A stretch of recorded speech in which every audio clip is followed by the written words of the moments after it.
Hello and welcome to this remote Lighthouse bookshop session. My name is Mari, and it is a huge honor to be welcoming you all on behalf of the Lighthouse to an event that will be hosted by Christina to celebrate the coming bad days, which, as I was just saying to Sarah, or fangirling, is the ultimate antidote to a lot of what loses people with literary fiction. Because this is the best of it. It's so compelling and rich and nuanced and wonderful. And so I'm so excited that we all get to discuss it.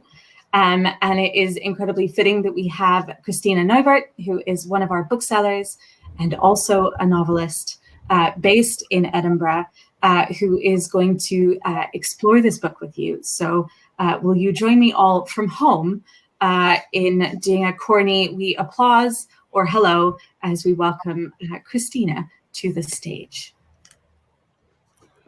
Hi everyone, I'm excited for the launch of this book.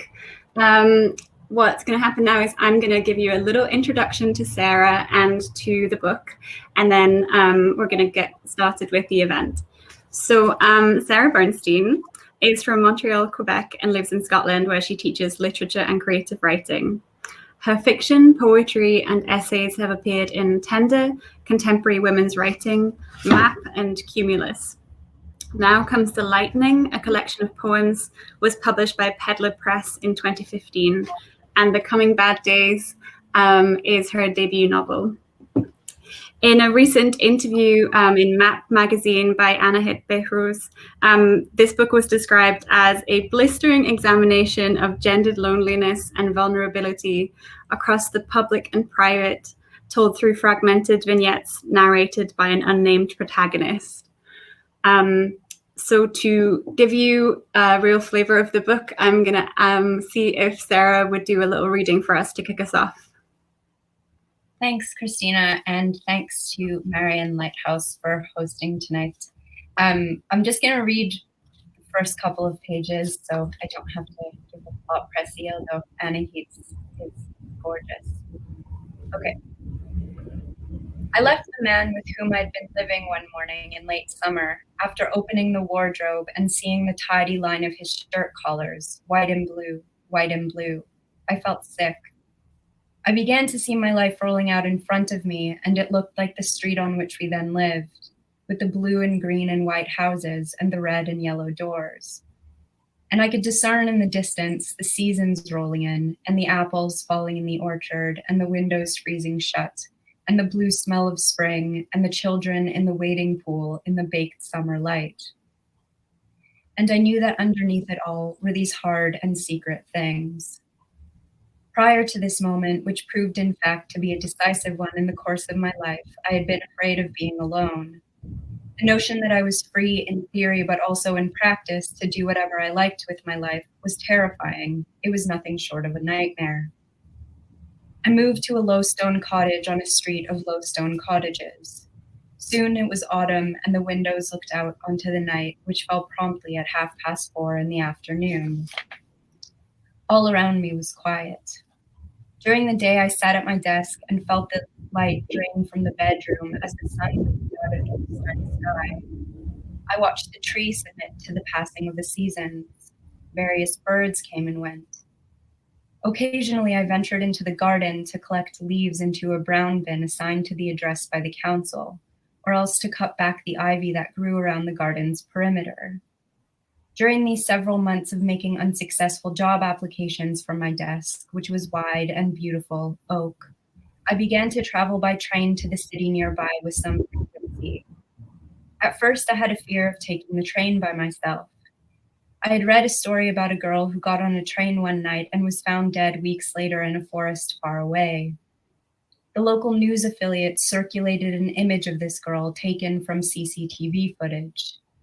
In this still, she was standing on the railway platform wearing an expression that seemed to me familiar. In short, the story about this girl confirmed what I had long suspected, namely that journeys of this kind, taken alone, taken by women, end in self-annihilation. So I'll stop there for now. Great, thank you, Sarah. my first question is, how are you? And where are you? I'm good, thanks. I am in Coigach in the Northwest Highlands at home. How about you? How are you? I'm okay. I have a chamomile tea. It's very nice, and I'm in my living room in Leith. It's nice to see you.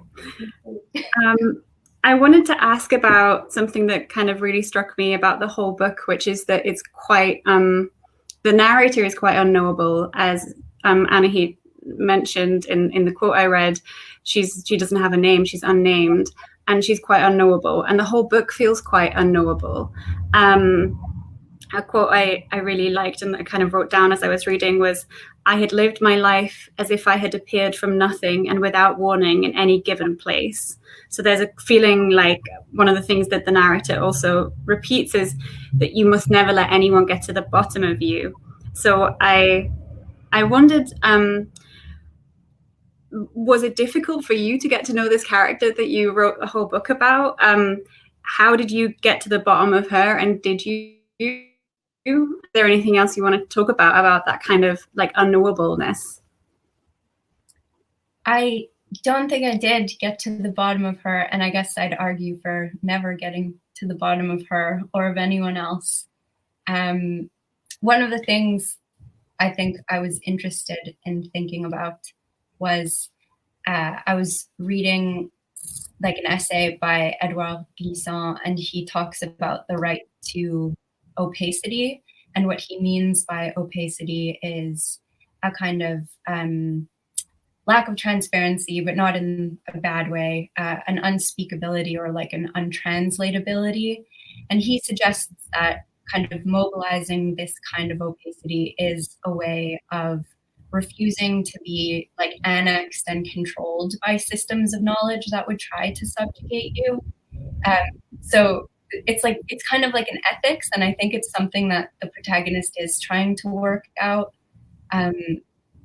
which is to say, how can you just let people be, and how can you engage in like a non-hierarchical relationship with other people that isn't based on understanding them according to your own worldview, I guess, which is also my problem with empathy, but with this like a heavy beginning already, so we can maybe come back to that. Yeah, sure. I also found the world of the book really unknowable. Like I found that sort of the narrator has this a routine where she has kind of a cheese sandwich every day, it seemed like, and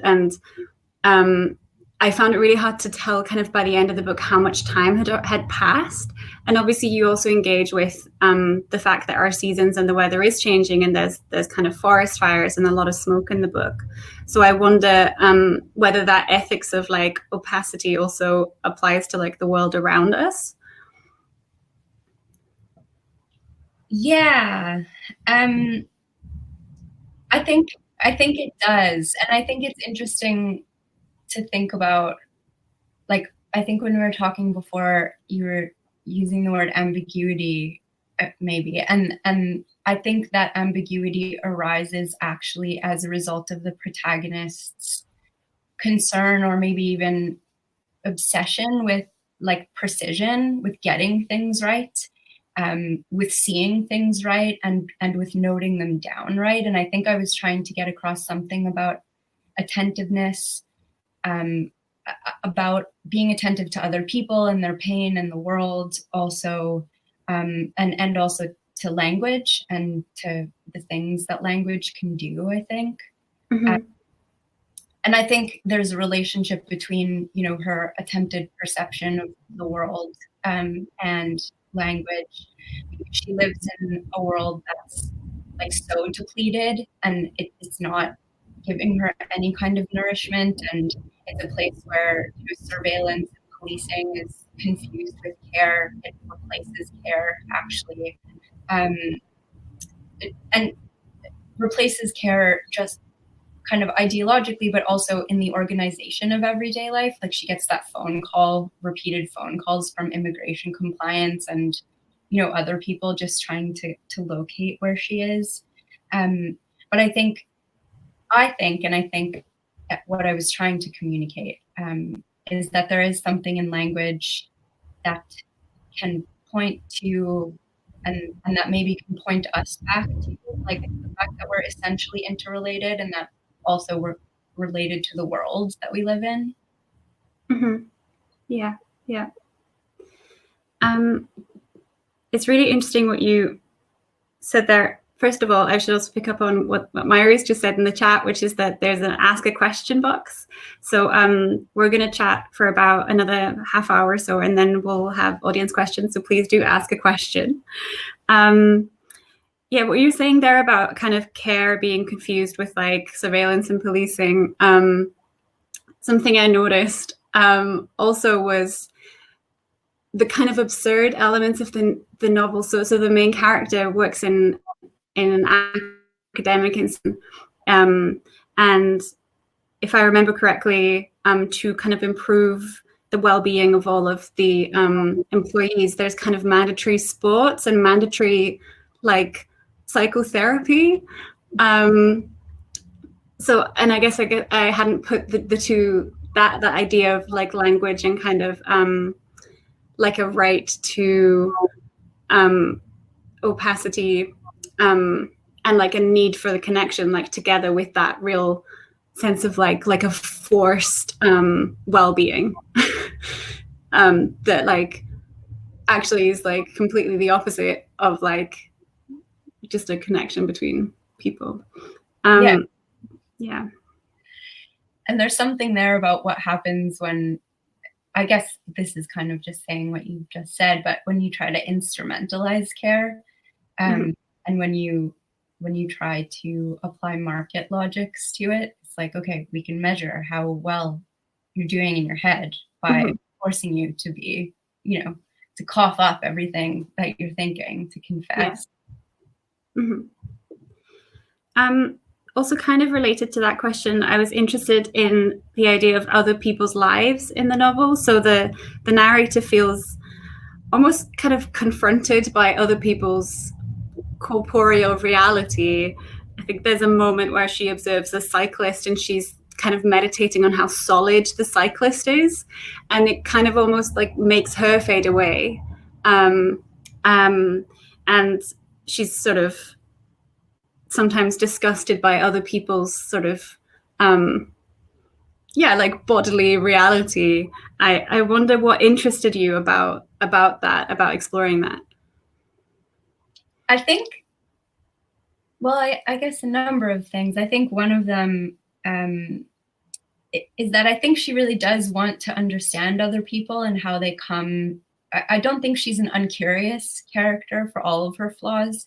I think that she wants to understand how people come to make decisions and how they come to inhabit the world in ways that seem so decisive to her, because she feels like somebody who hasn't really earned the right to be in the world. And so she struggles with people who are able to kind of assert themselves and experiences them as a kind of threat. And that's a mark of, the poverty of her imagination, right? Because she's thinking in terms of scarcity exactly in that scene, right? And she's thinking that, if that woman can take her place in the world, then that necessarily means that there's not enough space for somebody else, which of course is not the case. And yeah, I think I was also, because I guess I was thinking about building character against other people. And Christine Brooke-Rose has this thing where she's describing her own writing practice, and she talks about it as, I think, groping inside new forms or something. And I think that it is a little bit like my approach to character building, which is to say, it's a kind of like groping or pressing against the boundaries of other people and see what takes shape. And I think that is also how she's trying to figure herself out. But of course, she's been alone for so long that she doesn't quite know where she ends and the world begins. She doesn't, at least, for much of the novel, hasn't quite understood where that borderline is. Yeah. That's great. That's so interesting. I wondered whether, so there's a moment where something happens to her. So where somebody moves into her space and moves into her home. And it's kind of her main relationship in the novel is with a woman called Clara, who also, I think I'm right in saying, is one of the 2 characters who have names. So I found that I kind of, as soon as a named person showed up, all of my like little antennae began to twitch. I was like, this person. So I just wonder whether you would read us a little bit, a passage where Clara appears, and then we could maybe talk about her after that. Sure. Let me see here.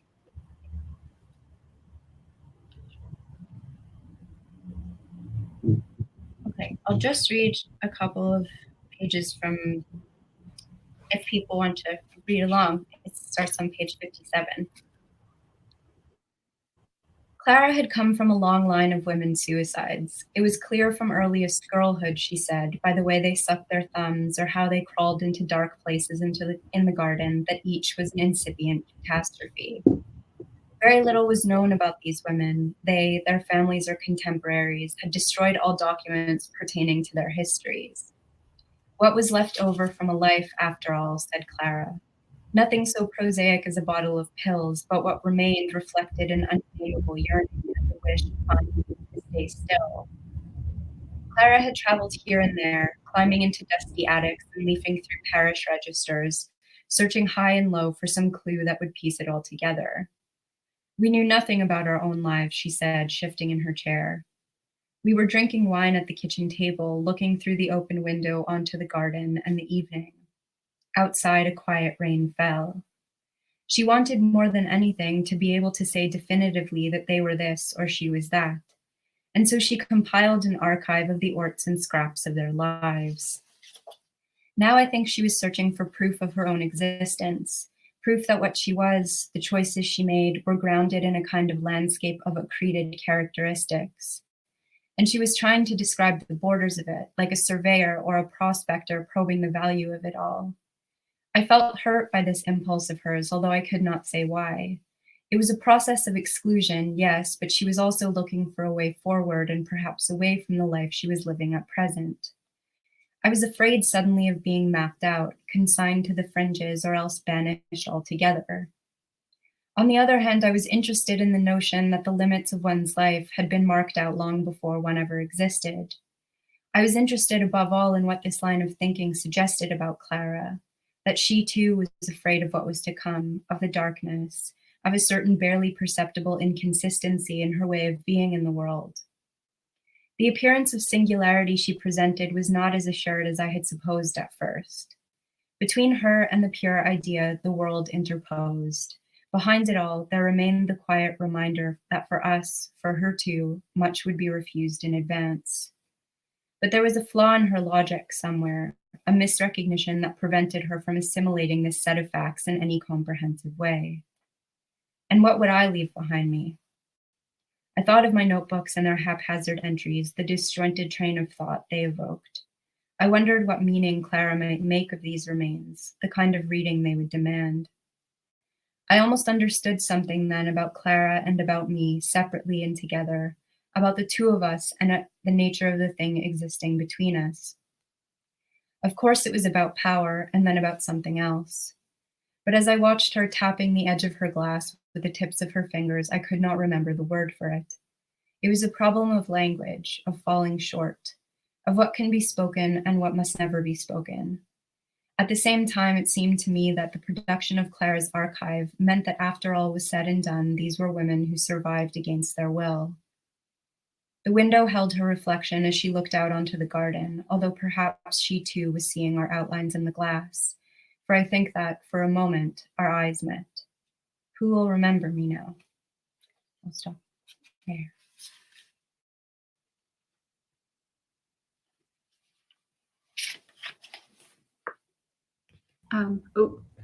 Thank you. That was really beautiful. Yeah, what can you tell us about about Clara, and kind of, do you see a significance in the naming of her, or is that like, yeah? I think those two characters are named because they're the people that the protagonist most frequently has conversations with. So she does actually talk to Charlotte when, you know, she goes for her wax, and she gets to know her a little bit. It's not one of those one-off conversations that she has with other people.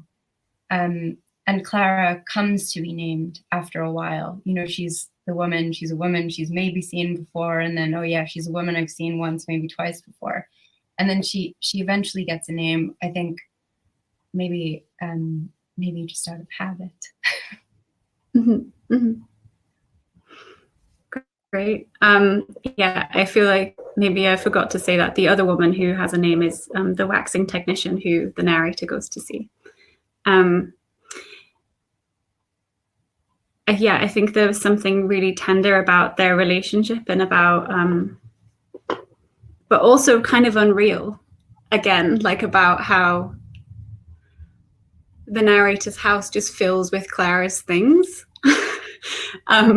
Almost as if, like, there was a moment where I was wondering, like, is Clara real? Is Clara really there? Or is it just like, are there just like books, like stacks of books appearing? But then she does kind of, I'm reminded of what you said just then about kind of existing being like a zero-sum game, where like as soon as one person is like more there, the other person fades away. And it felt like there was maybe something like that also happening between the narrator and Clara, and that like Clara is so like present and in her body also. Mm-hmm. Yeah, I think the difference with Clara there is that the narrator also sees herself reflected back.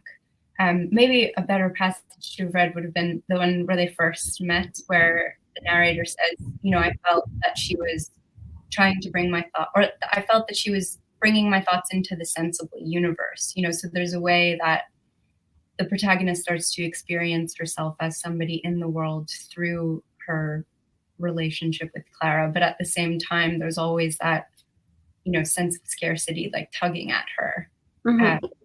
Because she's insecure and because she doesn't really have a model of relation that's appropriate to explain, I mean, most relationships for her, but particularly, you know, there's not really, I think I've said this before, but I think it is something that I've been thinking about, you know, the language available to us to talk about friendships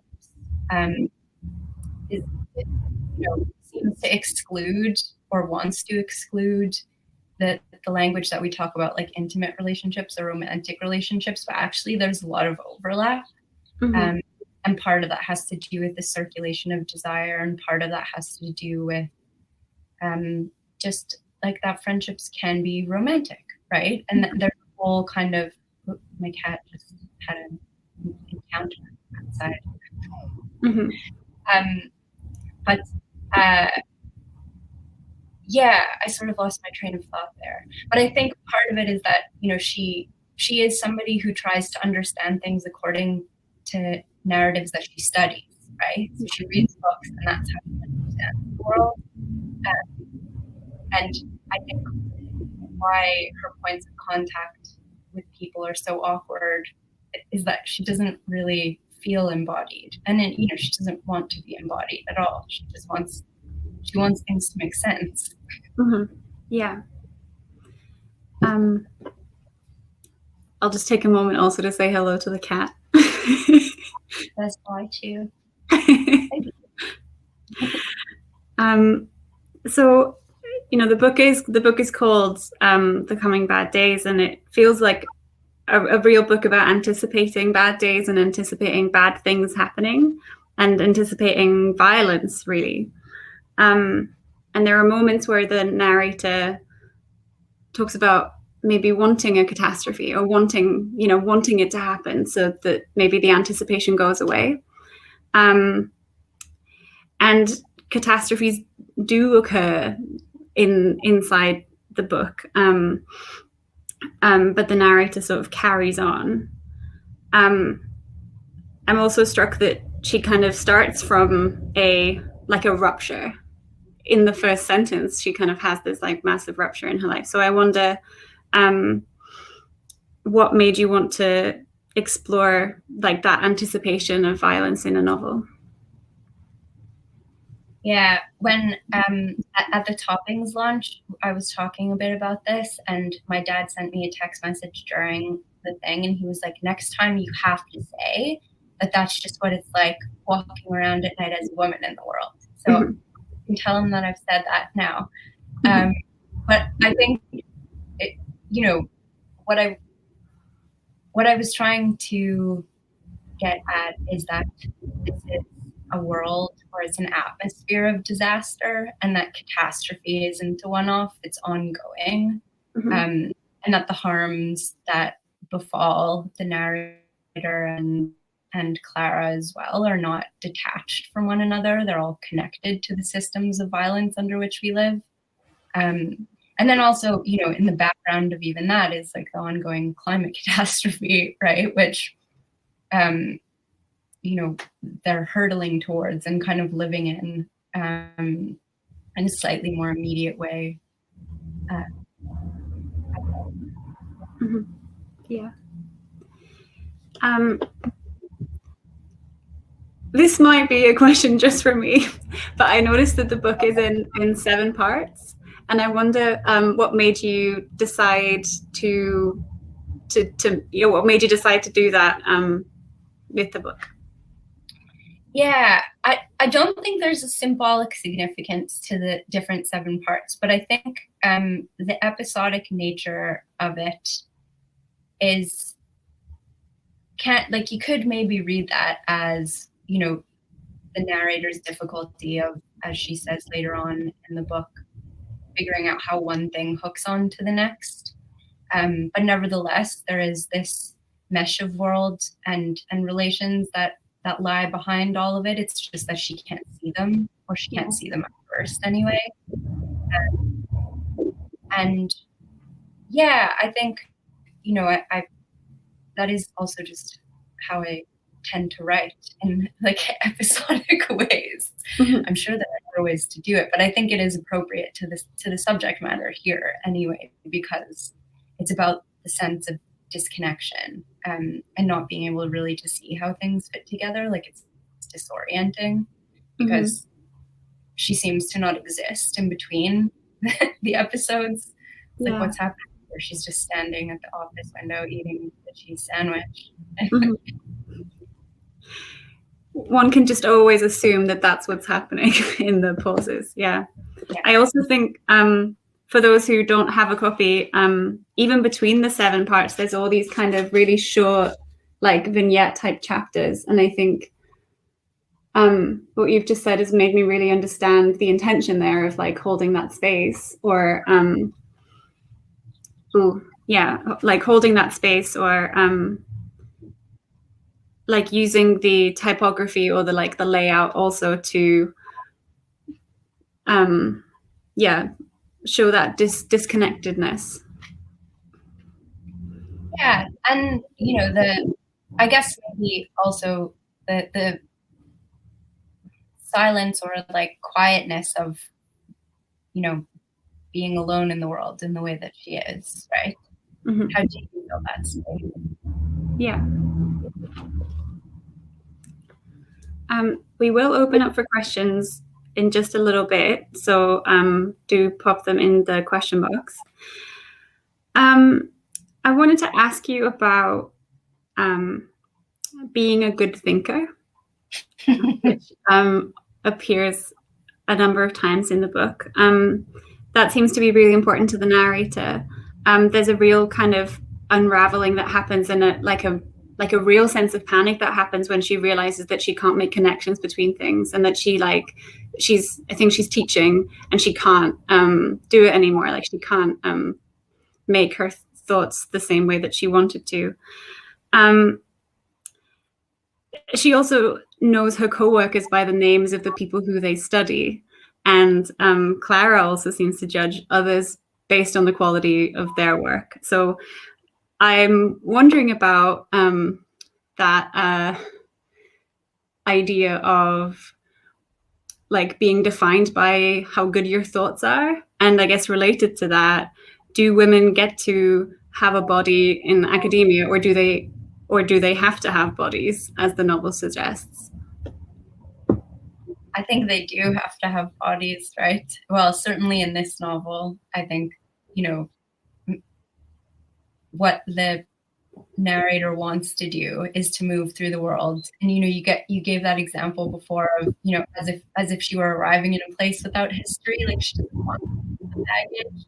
She doesn't want the baggage of, like all of, the kind of social pressures and so on that we've already talked about. She wants to arrive and be able to talk about her ideas and not have, people question the validity. I sound like the Taylor Swift song, If I Was a Man, right now, but here we are. And not have people question, her background or her life or the validity of, her position.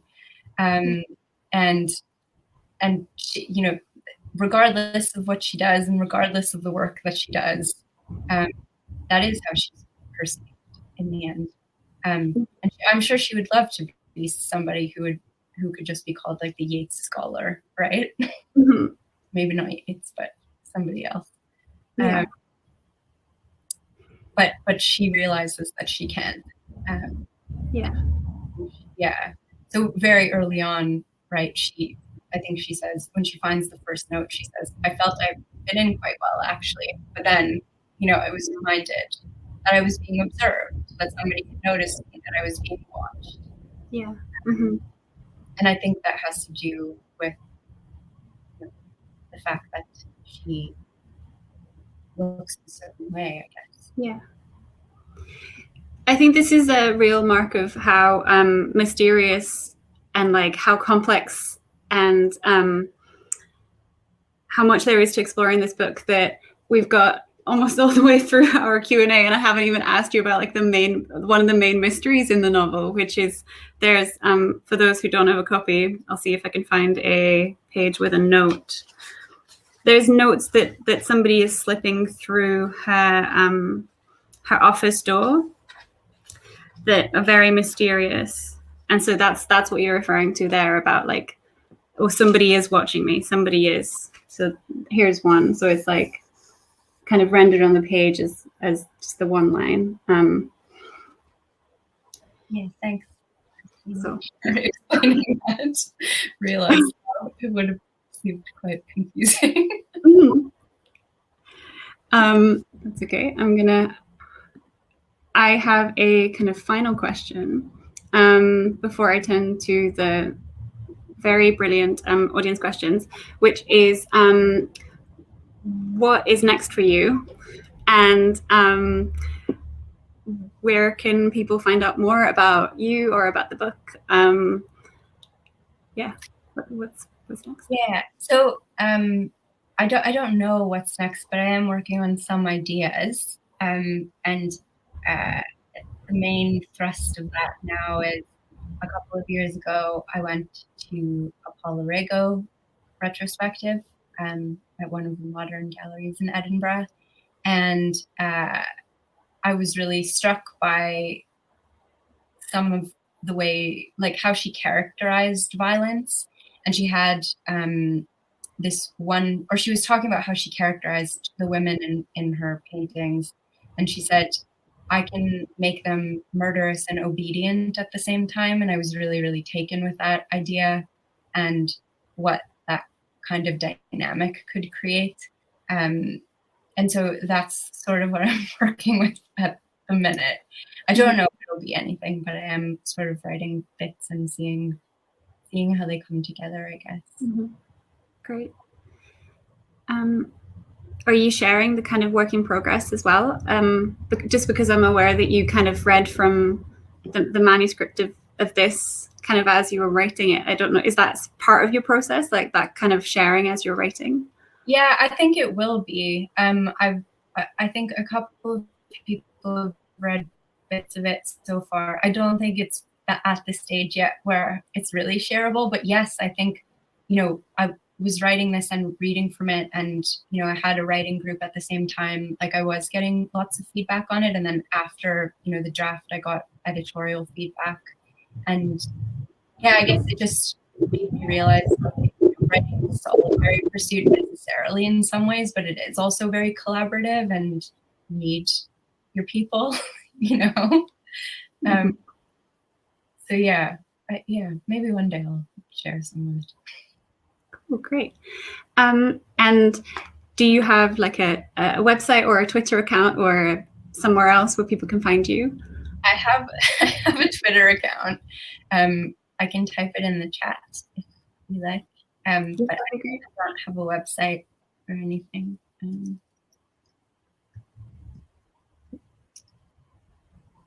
Right. Cool. Perfect. Amazing. Okay, I will turn to the audience questions. Oh, this is very exciting. Okay. A question from Nat. Hi, Sarah. Congratulations on the book. I want to ask if you could speak a little about ethics and feminism in the book. While the narrator may at times seem to be being pulled along by life, she's very willing in her disconnection, even if her job is super isolating.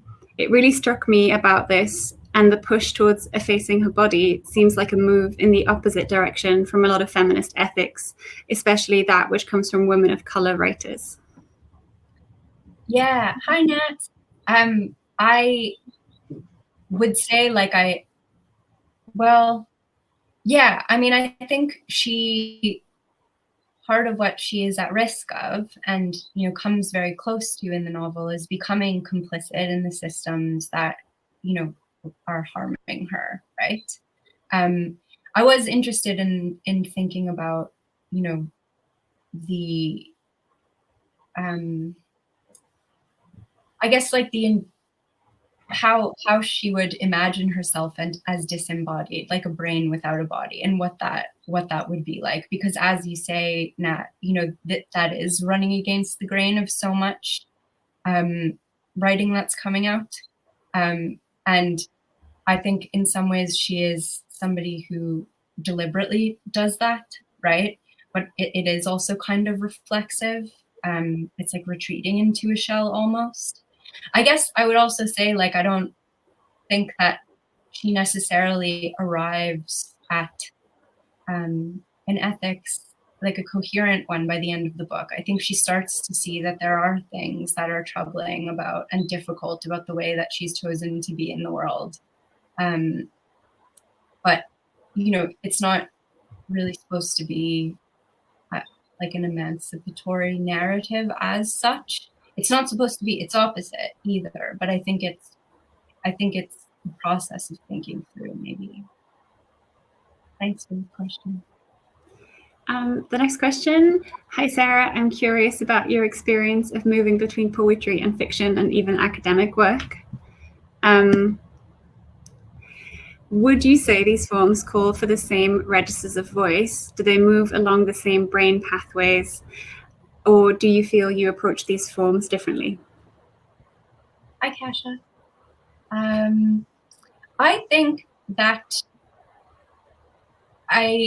when I'm writing fiction, I allow myself to do what I want to do more, which is follow the sound of things and follow the voice of things. I really get tangled when I try to write poetry, and I find it really difficult, and I lose the thread of what I'm doing because I kind of forget what it is that I like to do. And I think that, fiction or short fiction or something, that it is my preferred mode because I just feel more comfortable with it. I haven't done that much academic writing in a while, so I'm not sure how much it's translated into into it. I think certainly like my reading habits have translated into my writing style, and the, kind of overly intellectual, complex sentences that the narrator uses are definitely influenced by that. But yeah, I don't know if that answers your question. We'll see if Kasia comes back in the chat. I have a question from Mao, which is, can you talk about the spaces and rooms in the book and the architecture around which or in which violence and harm happen? They're really abstract but instantly recognizable, especially the university. I found the fact that social forms also have physical presence to be really unnerving to read, and so true. Yeah, thanks. I guess it's kind of that thing about the way that spaces direct action. But I think the narrator also seems to struggle with, it's again that what I was kind of saying before, I guess, which is that she doesn't really understand where the boundary between herself and the world is. So the spaces, which may be quite anodyne or whatever, like they take on more sinister shapes. But then also, as you're saying, I think, there is a kind of instrumental logic in the very construction of many of these buildings that enable the kind of harm that happens. And that is something I was thinking about, like the relationship to space and how some spaces can feel hard and like physically harmful. I haven't quite managed to articulate that properly, but I will someday.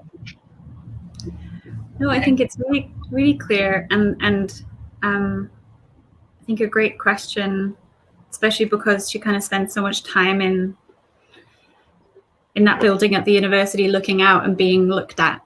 I don't know. A question from Alex: how did you find the writing process? What was it like, and where did the story begin?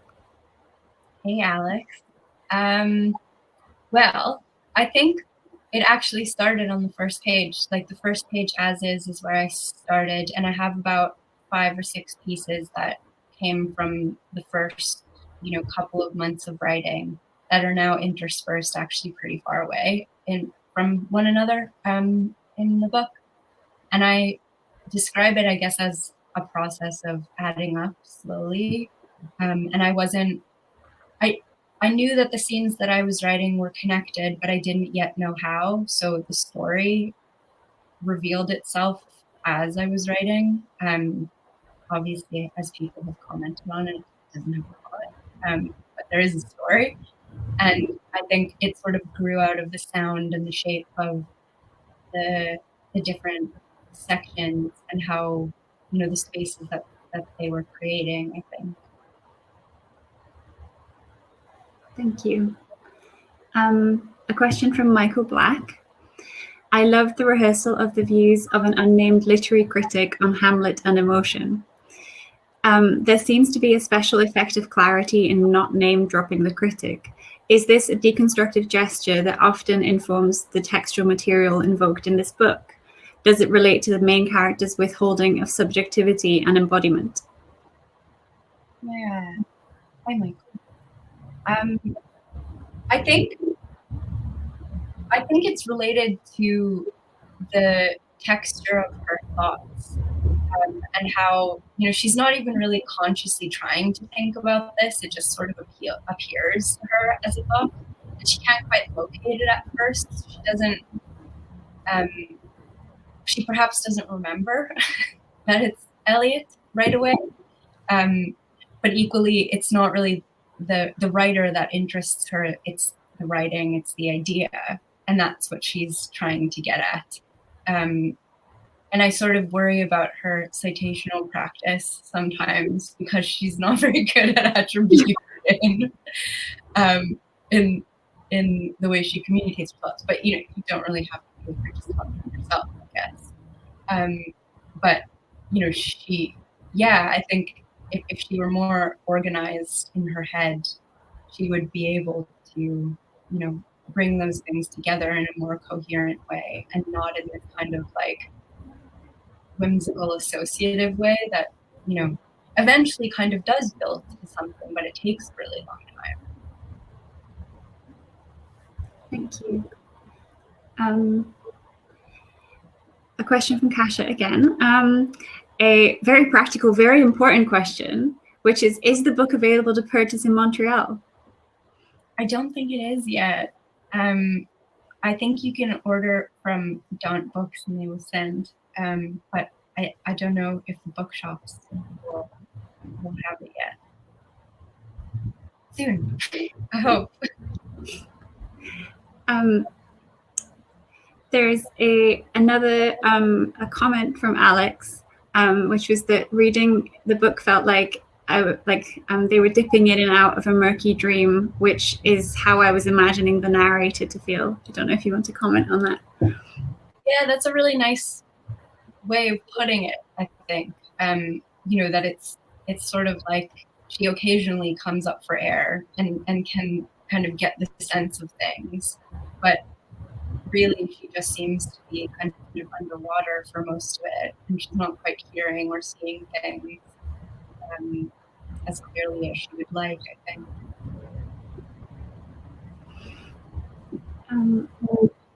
There's a new question from, oh, is that me? Am I making that noise? I don't know. I'm hoping it's not too disruptive. A question from Sarah Brazil. Hi, Sarah. I wondered if you could go back to the comment you made earlier about a problem with empathy. Where do you locate this problem? Is it with the emotion in an interpersonal social way, or does it relate to the experience of reading literature? Yeah, I will.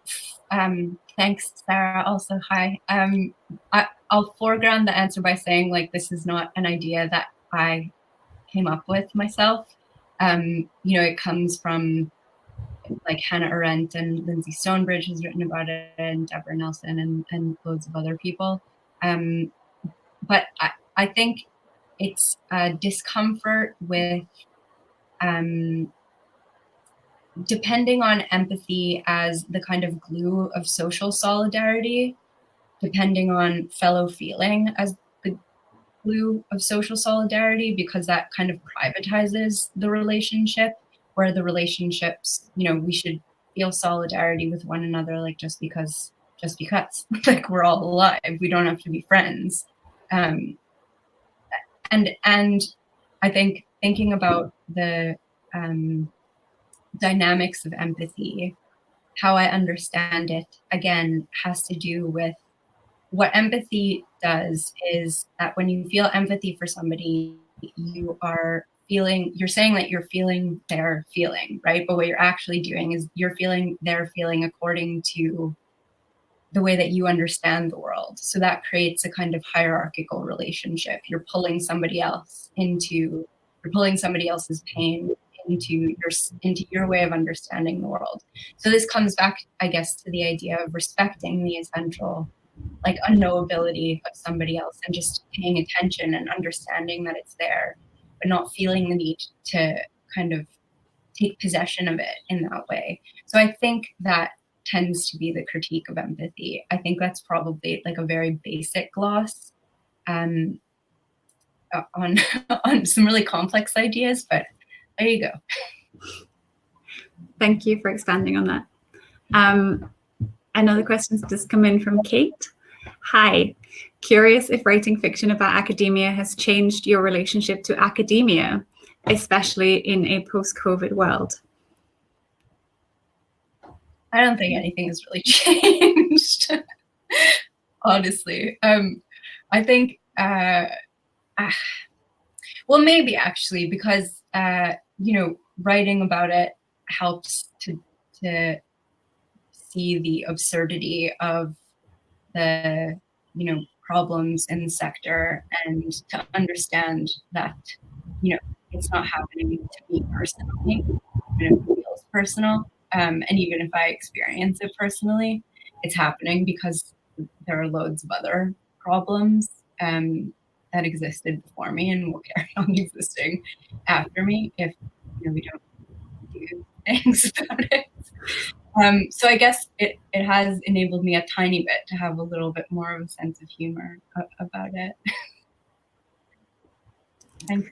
Great, thank you. A question from Maren. Could you say something about the role history plays or does not play in the book and why? Hi, Maren. Do you mean personal history or like social history? History? I will wait with bated breath and look at the chat. Put real pressure on Maren to type. I mean, I could start talking about it a bit. I guess it kind of connects again to the line that you pointed out, Christina, earlier, and I don't know that I had it fully fleshed out when I was writing it, but it's definitely something that I'm more interested in or more consciously interested in now. So this idea that you would arrive in the world without history, only a very small proportion of people can do that, right? Like, if you are, for instance, a Jewish person, you arrive in the world with history and baggage and a kind of cultural history. And I think, to be ahistorical is to be, exceedingly privileged. And I think the narrator, her tragic flaw, right, is that she's making recourse to that system. She wants, to not have that history, but she can't.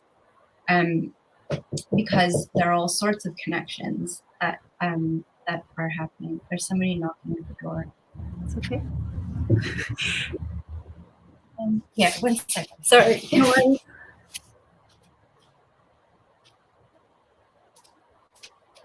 Hi. Hiya. Which is number 98? I think it's that one. Oh, right. Because we don't have numbers. It's for Ian Mackenzie. Oh, he's up there actually. Ah, Yeah. right. Because they've not got numbers, and I know him. Yeah. But I don't know which house it is. He's up there. So it's the next one. Oh, the new house. Thank you.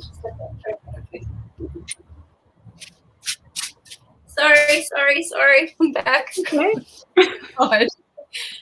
It was somebody trying to deliver something, but so my office is in the porch, so this often happens. And I try to put a sign on the door, but it's not.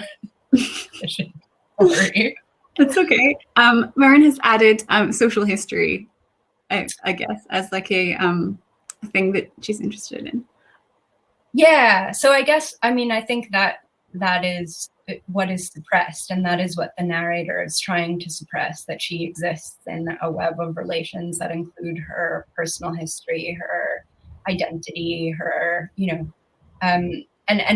none of that is gone into. Like, she deliberately suppresses all of that. She doesn't talk to her colleagues about her life, because that's how she thinks she's going to achieve this kind of smooth transit through the world, which, as she comes to realize, I think, is going to be possible for her. Mm-hmm.